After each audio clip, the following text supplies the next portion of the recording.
Hema committee റിപ്പോർട്ടിന്റെ പൂർണ്ണ രൂപം പുറത്തുവരണമെന്ന് പറയുകയാണ് FEFKA general secretary B Unnikrishnan. മലയാള സിനിമയിൽ കാസ്റ്റിംഗ് കൗച്ച് എന്നത് യാഥാർത്ഥ്യമാണ്. സംഘടനാ പ്രശ്നങ്ങൾ പരിഹരിച്ച് അമ്മ ഭാരവാഹികൾക്ക് പരിചയമില്ല. സംഘടനാപരമായ തഴക്കമോ വഴക്കമോ മോഹൻലാലിന് ഇല്ല. പവർ ഗ്രൂപ്പ് അല്ല, വിപണിയുമായി ബന്ധപ്പെട്ട ചില സഖ്യങ്ങളാണ് സിനിമയിലുള്ളത്. സിനിമാ നയരൂപീകരണ സമിതിയിൽ നിന്ന് താൻ മാറി നിൽക്കില്ല. ആഷിഖബു പത്തരമാറ്റി ഇടതുപക്ഷക്കാരനാണെന്ന് അദ്ദേഹം തെളിയിക്കട്ടെ എന്നും ബി ഉണ്ണികൃഷ്ണൻ മാതൃഭൂമി ന്യൂസിനോട് പറഞ്ഞു. സംസ്ഥാന സർക്കാർ രൂപീകരിക്കുന്ന ചലച്ചിത്ര നയരൂപീകരണ സമിതിയിൽ നിന്ന് താങ്കൾ മാറി നിൽക്കുമോ? എന്തിന്?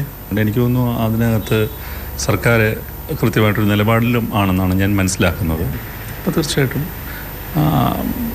ഞാൻ നയരൂപീകരണ സമിതിയിൽ തുടരും എന്ന് തന്നെയാണ്. ഈ ജസ്റ്റിസ് ഹേമ കമ്മിറ്റി റിപ്പോർട്ട് അതിനുശേഷമുണ്ടായ സംഭവവാസങ്ങൾ ഇത്തരം കാര്യങ്ങളിൽ പ്രതികരണത്തിൽ അമ്മയ്ക്ക് വൈകി എന്ന് താങ്കൾക്ക് തോന്നുന്നുണ്ടോ? വൈകിയോ എന്നുള്ളതല്ലല്ലോ, അവരെന്തു പറഞ്ഞു എന്നുള്ളതാണ്. എന്തു പറഞ്ഞു എന്നുള്ളതിൽ പൊതുസമൂഹത്തിന് വലിയ രീതിയിലുള്ള വിമർശനമുണ്ട്. ഒരു നിശ്ചിതമായ സംഘടനാ സ്വഭാവമേ അമ്മയ്ക്കില്ല. ജനറൽ സെക്രട്ടറി ഈ ഒരു വിഷയത്തിൽ രാജിവെക്കേണ്ടി വന്നു. പിന്നീടുള്ളത് അമ്മ അധ്യക്ഷനാണ്. അദ്ദേഹത്തിന് ഇത്തരം കാര്യങ്ങളിൽ പ്രതികരിച്ചുള്ള ഒരു തഴക്കം വഴക്കം കുറവ് അതിന് കാരണമായിട്ടുണ്ടോ? തീർച്ചയായിട്ടും താങ്കൾ പറഞ്ഞത് ശരിയാണ്. അദ്ദേഹം അങ്ങനെ ഒരു സംഘടനാപരമായിട്ടുള്ള തഴക്കമോ വഴക്കമോ ഉള്ള ആളല്ല. ഇത്തരം കാര്യങ്ങളിൽ അദ്ദേഹത്തോട് അനവധി ചോദ്യങ്ങൾ ചോദിച്ചാൽ അതിൻ്റെ സൂക്ഷ്മാംശങ്ങളിലേക്ക് പോകാൻ അദ്ദേഹത്തിന് കഴിയുമെന്നും എനിക്ക് തോന്നുന്നില്ല. താങ്കൾ ഒരു ഇടതുപക്ഷ ലൈൻ സ്വീകരിക്കുന്ന ആളാണ്. ആഷിഖബുവും ഒരു ഇടതുപക്ഷ ലൈൻ സ്വീകരിക്കുന്ന ആളാണ്.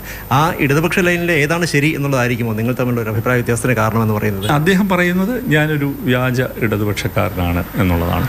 അങ്ങനെ അദ്ദേഹം ഒരു വിമർശനം ഉന്നയിക്കുമ്പോൾ തീർച്ചയായിട്ടും അദ്ദേഹത്തിന് ഒരു ബോധ്യമുണ്ടാവണം അദ്ദേഹം പത്തരമാറ്റ് ഇടതുപക്ഷ കാരനാണ് എന്നുള്ളത്.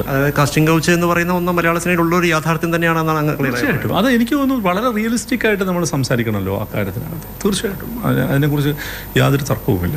ഈ ജസ്റ്റിസ് ഹേമ കമ്മിറ്റി റിപ്പോർട്ടിനെ കുറിച്ച് പറയുകയാണെങ്കിൽ ഈ റിപ്പോർട്ടിൻ്റെ പൂർണ്ണ രൂപം മുഴുവൻ പേരുകളും വെളിയിൽ വരാനുള്ളൊരു സാഹചര്യം ഉണ്ടാവട്ടെ.